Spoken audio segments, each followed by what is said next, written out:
Bien, amigos, estamos aquí ya con este segundo bloque final de Enlace Nacional. Me acompaña a mi lado derecho el doctor Jesús Tobar Mendoza. Él es politólogo muy reconocido con una serie de estudios y pergaminos que está de más enumerarlos. En redes sociales está muy bien indicado ello.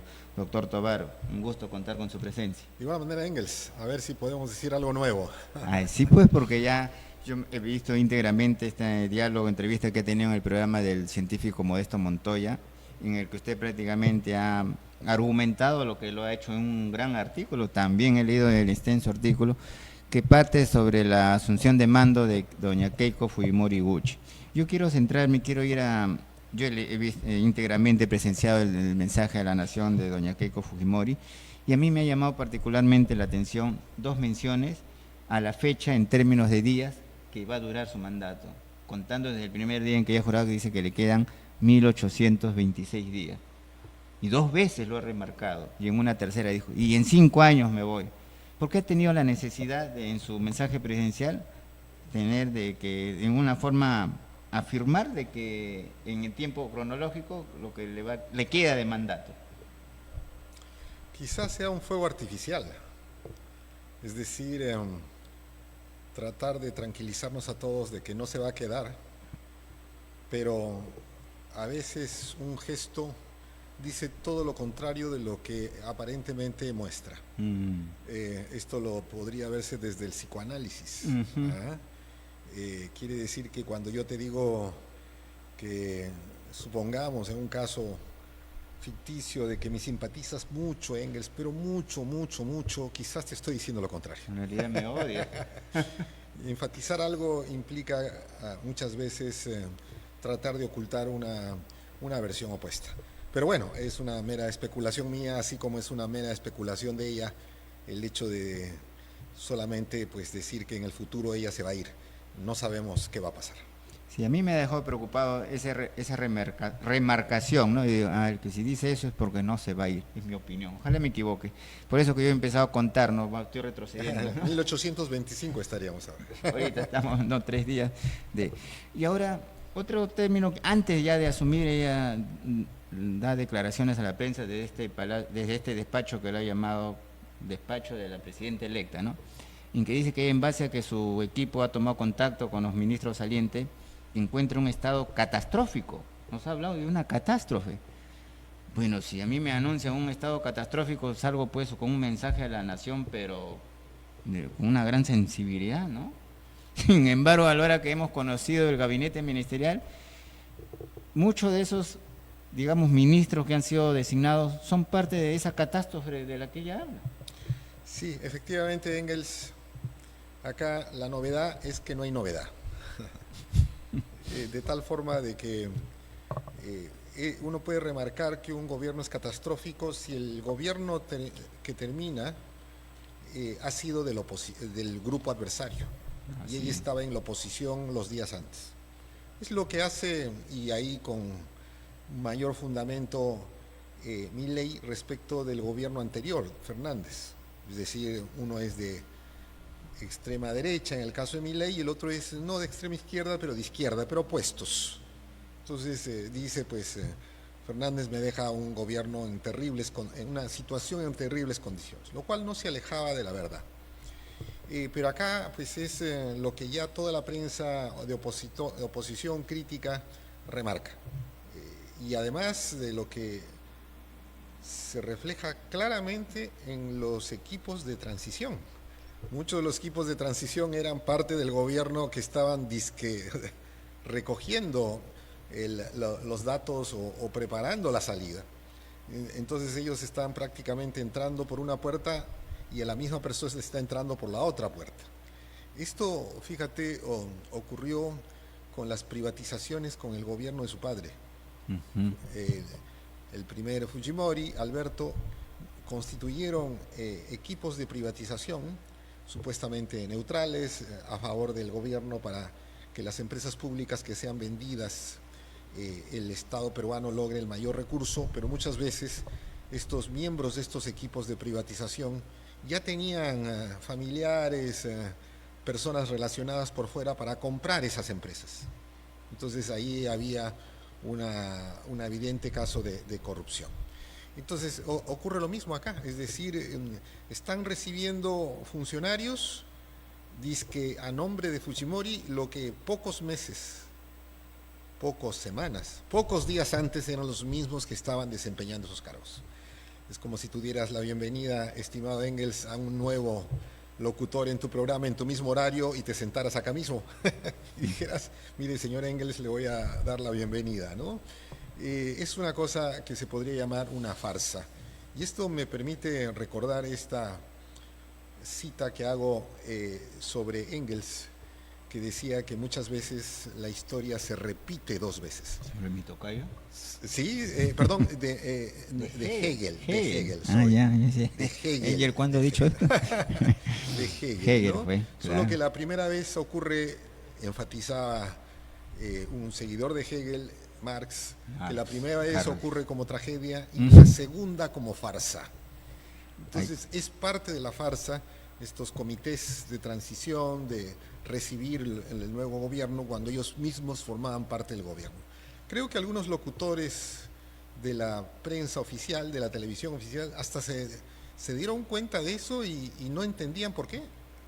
Es decir, oye, fíjate que los miembros del equipo de transición de tal ministerio, hace semanas estaban en el mismo cargo, estaban siendo ministros, viceministros. Bueno, y hay uno, y se sorprendieron y era una cosa ridícula que se dieran cuenta en ese momento cuando era para los expertos muy reconocido que estaban siendo las mismas personas. Usted sabe que en tiempos de Alberto Fujimori se acuñó una frase, la yuca de Fujimori, ¿no? Ah, claro, nos metió con ese acento que lo dijiste. Claro, pues yo he hecho algunas bromas, no son bromas, ¿no? Entonces, bueno, la yuca de Fujimori ahora ha sido la yuca de Keiko, ¿no? La primera yuca se la ha metido a Porky, porque Porky le ha dado su apoyo. Yo pienso en la creencia que ha dicho, no te preocupes, ahora termino yo y de ahí vienes tú. Tranquilo, se ha quedado el hombre. La otra yuca, digo yo, ha sido la que le ha dado la oposición, ¿no?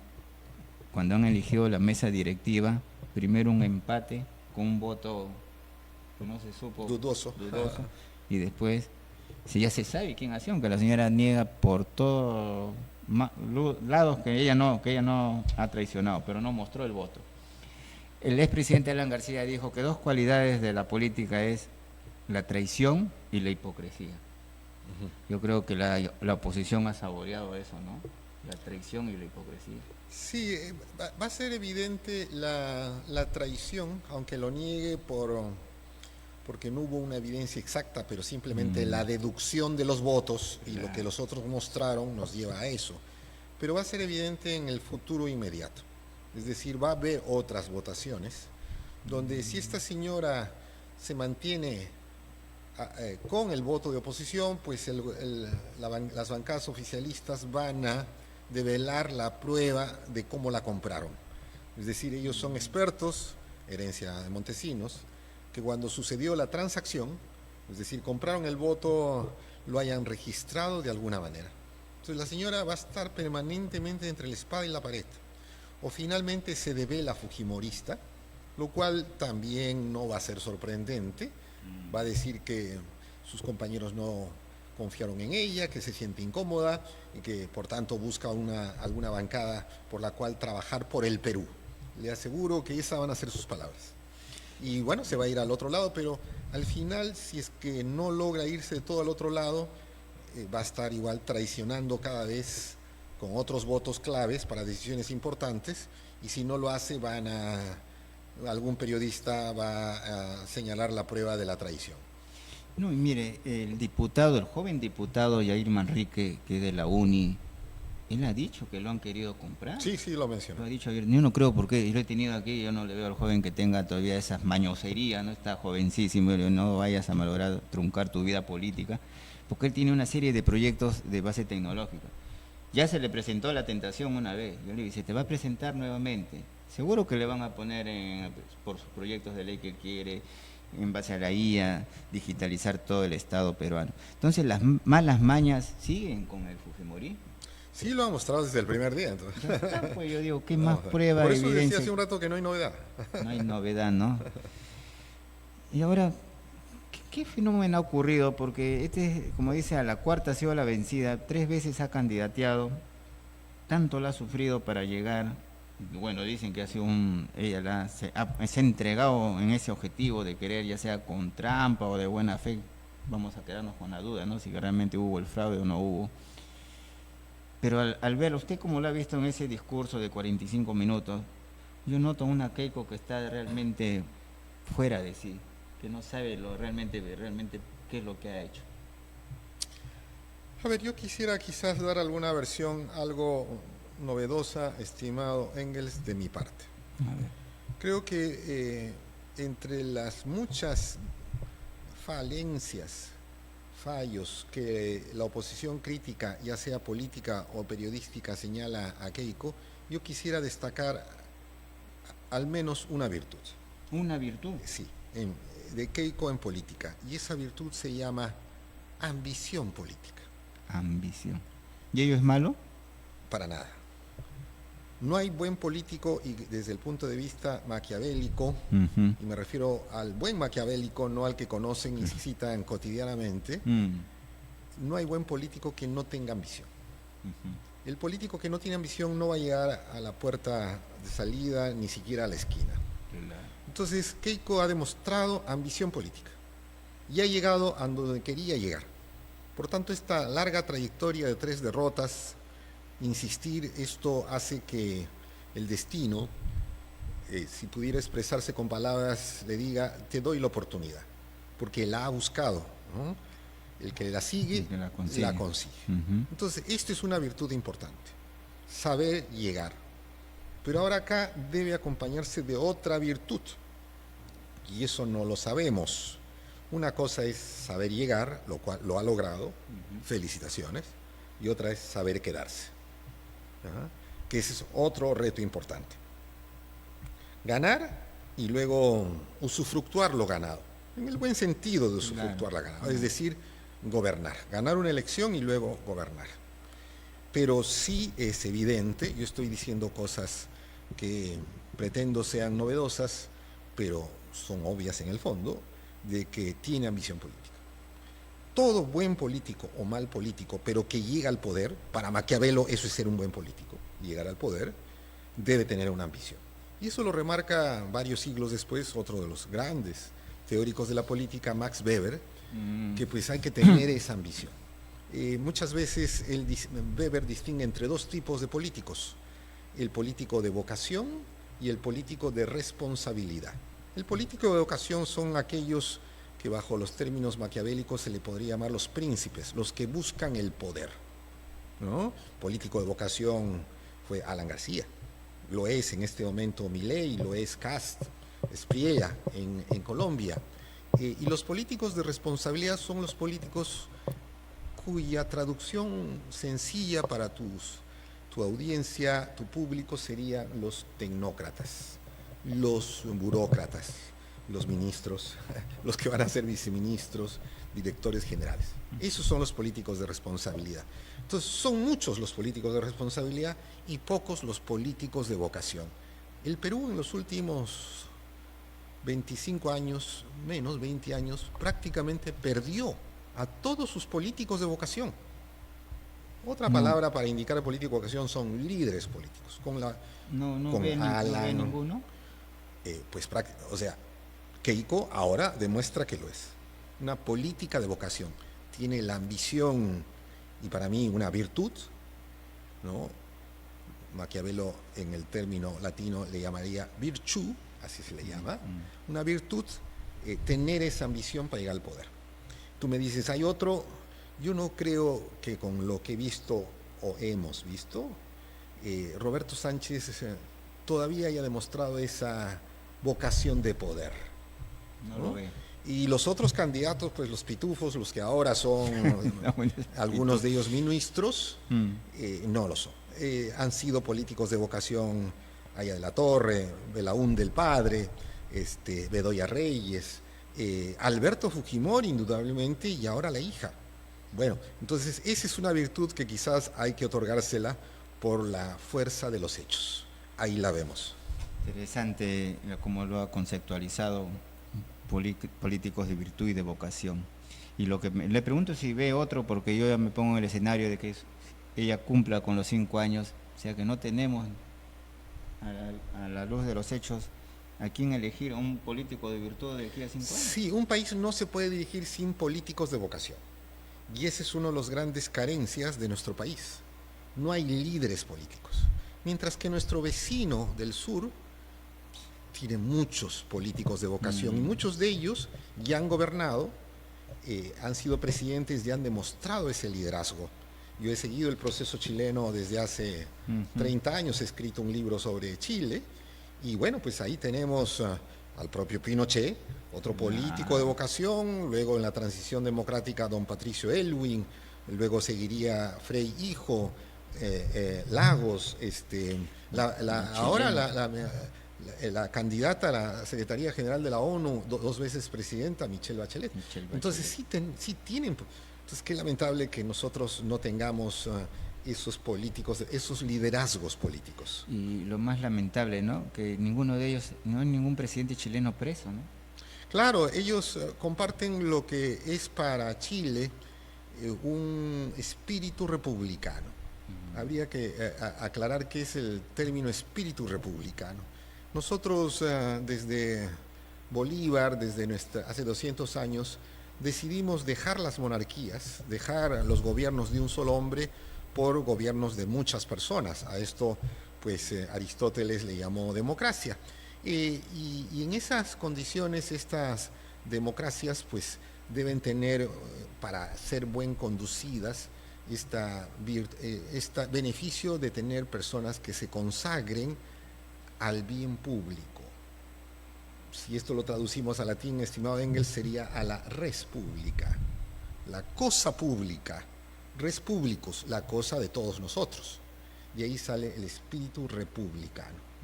Y estos políticos chilenos son republicanos en el sentido de que prefieren el bienestar de la cosa pública, el bienestar de los demás, a su propio interés privado, a su propio egoísmo. Eso es lo que los amigos chilenos, y eso nos lleva mucha ventaja, tienen líderes republicanos. Nosotros no los tenemos. Terrible, ¿no? Lo que acaba de señalar. No tenemos a 200 años de supuestamente vida republicana, que tengamos que... Yo estoy llegando ya casi a medio siglo de existencia. No sé cuál es su edad. No, doctor. Yo ya lo pasé. Ya dobló la esquina, media vuelta. Doctor, ¿cómo cree que se ha ido el presidente argentino Milei al oír a Keiko Fujimori decir duplicar el sueldo, pensión 65, aumento de la remuneración básica vital, siendo un liberal a ultranza, que está frente a una socialista, una comunista, una mujer desquiciada? Ahí quisiera también, Engels, manifestar algunas discrepancias que tengo, y en este momento lo manifiesto, no solamente contigo, sino con los periodistas peruanos. Ahí me va a caer algo por ahí. A estos ofrecimientos de gasto, de incrementar sueldos o jubilaciones, se le ha llamado populismo, ¿cierto o no? Sí. Pero bueno, colegas periodistas, esto no es populismo. No es populismo. En el Perú se ha malentendido y de una manera muy generalizada, tanto que ya se usa permanentemente mal ese concepto. Es un cliché. Que el populismo es una forma de exagerar promesas, de mentir, de algunos desde un punto de vista económico romper la caja fiscal, pero esto no es populismo. No es populismo. Mentir no es populismo, porque si no el populismo existiría hace 5.000 años desde que se conforman los estados. Siempre cualquier político miente, cualquier persona que quiere llegar al poder miente. Entonces la mentira es consustancial con la política y esto no se le llama populismo. El populismo no aparece hace 5.000 años, el populismo aparece como fenómeno político en Rusia, en la Rusia zarista a mediados del siglo XIX. Luego se genera unas formas de populismo en la última década del siglo XIX en Estados Unidos y luego se traslada a otros países, pero más allá de estas referencias históricas, explicar, estimado Engels, ¿qué es el populismo? Si el populismo no es, como ustedes los periodistas lo dicen, y lo debes haber escuchado, tú mismo reconocer, gastar más, prometer mucho, ser irresponsable en las promesas, ¿qué es el populismo? El populismo no es una ideología, en primer lugar. No es como el socialismo, el anarquismo, el neoliberalismo. El populismo es una forma de hacer política. Y esa forma de hacer política implica una expresión, sobre todo el populismo es una manera de expresarse y a partir de expresarse actuar, de dividir la cancha al electorado en dos grandes sectores, cuando en realidad son muchos más, pero tú lo divides en dos. Eso, por un lado, son los que te apoyan, amigos, y los que no te apoyan, enemigos. De tal modo, Engels, que si tú no estás conmigo, ¿no? Pero tú dices que eres independiente, si no estás conmigo, estás contra mí. O sea, no hay una distinción de grises, o es blanco o negro. Esa es una primera característica. Y una segunda característica, hay algunas más, estimado Engels, es que el que es bueno, yo soy los buenos, tú eres el malo. Evidentemente, por descarte explícito, tú eres el malo, si estamos en una cancha política, tú y yo soy bueno. ¿Por qué soy bueno? Porque yo hablo a nombre del pueblo. Es más, yo soy pueblo. ¿No? ¿Y qué es el pueblo? Un famoso teórico del populismo, aquel que define bien el término, Ernesto Laclau, un argentino ya fallecido, dice que el pueblo es un concepto vacío. Recuerda esta. Concepto vacío. Es un concepto. ¿Y qué es un concepto vacío? Que ahí se puede poner cualquier cosa. ¿No? Es una categoría vacía. Entonces, ¿quién es pueblo? Bueno, yo diría como populista, ahí sí estoy asumiendo una postura populista, que cualquier persona que me apoye en este estudio es pueblo. ¿No? Y ya tenga dinero o no tenga dinero. Y cualquier persona que se oponga a mí, incluso siendo un sector de población baja, pobre, rural, no es pueblo. O es o no es pueblo. Entonces habla a nombre del pueblo, pero ese pueblo con una definición vaga, una definición a mi gusto, ¿no? Que si no me apoyas no eres pueblo, si me apoyas eres pueblo. Esa es la segunda característica. Entonces, yo diría en ese sentido que Keiko no entra dentro de la definición de populista. Ella no habla a nombre del pueblo, no dice yo soy pueblo. ¿Ah? De hecho, bajo este nuevo grupo conservador que entra al poder, pues el pueblo apesta. El pueblo huele mal, el pueblo es chusma. Alguno de ellos, ahora ministro, dijo que el pueblo solo sirve para votar. Y eso, ¿no? Entonces, tienen cierto desprecio por el pueblo. El que sí cumple esas características, por ejemplo, es Milei. Él sí habla que él es del pueblo, que el pueblo está a su favor, etc. Entonces, sí, y Keiko no. Keiko no se refiere que ella es el pueblo, que ella habla a nombre del pueblo, no tiene esa. Entonces, ahí hay un concepto que proviene de la ciencia política, por tanto hay que recurrir a la fuente original, que está plasmada en mucha bibliografía y que lamentablemente, estoy haciendo una crítica, quizás ya luego no me inviten más tus colegas periodistas, están asumiendo un concepto equivocado de populismo. El populismo no es mentir ni exagerar, es una forma de hacer política que tiene otras características más, pero por cuestiones del tiempo me quedo ahí. Sí, efectivamente, porque acá el pueblo ya me está indicando que hemos llegado al término. Doctor, yo me queda bueno, una clase, una cátedra siempre es bueno de una entrevista, ¿no? No he querido interrumpir. Aprendan pues, mis queridos colegas, desánense un poco qué es el populismo en términos y conceptos de don Jesús Tobar Mendoza, evidentemente aupado y apoyado en estas mentes que usted acaba de mencionar, como a don Hegel, me ha hecho acordar de don Engel, de Karl Marx, y tanta gente en la historia que ha trascendido por su pensamiento. Un mensaje final, estimado don Jesús, yo lo comprometo. Yo sé que usted, creo, no radica en Perú, en México. No, estoy de vacaciones acá en Perú, ¿no? ¿Usted ha votado en México? No. ¿No ha votado? Es que lo que pasa es que hace algunos años, mi ubicación de DNI sigue estando en Perú, pero lamentablemente yo vivo, por esas razones propias laborales, vivo en México. Entonces en esta ocasión no he podido votar porque tendría yo que trasladar mi DNI a México. No he votado. No si hubiera tenido la oportunidad de votar, ¿por qué no hubiera votado? Hubiera votado por cualquier opción que contribuyese a la derrota de Keiko. ¿Cualquiera que contribuyera a la derrota de Keiko? Sí, para no tener que ser testigo de lo que vamos a ser testigos estos próximos 5 años. O sea, a pesar de esa virtud que ha ubicado en Keiko, ¿no avisora un buen panorama? No, es que necesariamente que tenga la virtud de ser ambición política no significa que pueda beneficiar a la gente. Te voy a decir quiénes son buenos políticos en el sentido maquiavélico de llegar al poder. Bueno, por un lado tenemos a Nelson Mandela. Mm. Llega al poder. Pero Wow, también Nelson. tenemos a otro político que llega al poder, es Hitler. Entonces los dos son políticos, tienen la virtud de tener la ambición política para saber llegar al poder, ¿no? Ahora, las consecuencias de uno y otro son diferentes. Mandela logra una reconciliación de un país, mientras que Hitler logra la destrucción de su propio país. Entonces, esta es una de las características, estimado Engels. Una característica del buen político es saber llegar al poder y otra es saber mantenerse en el poder.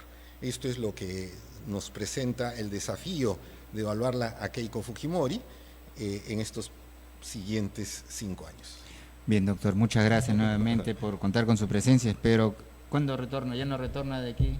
Tengo cierta proyección de venir en la primera semana de septiembre.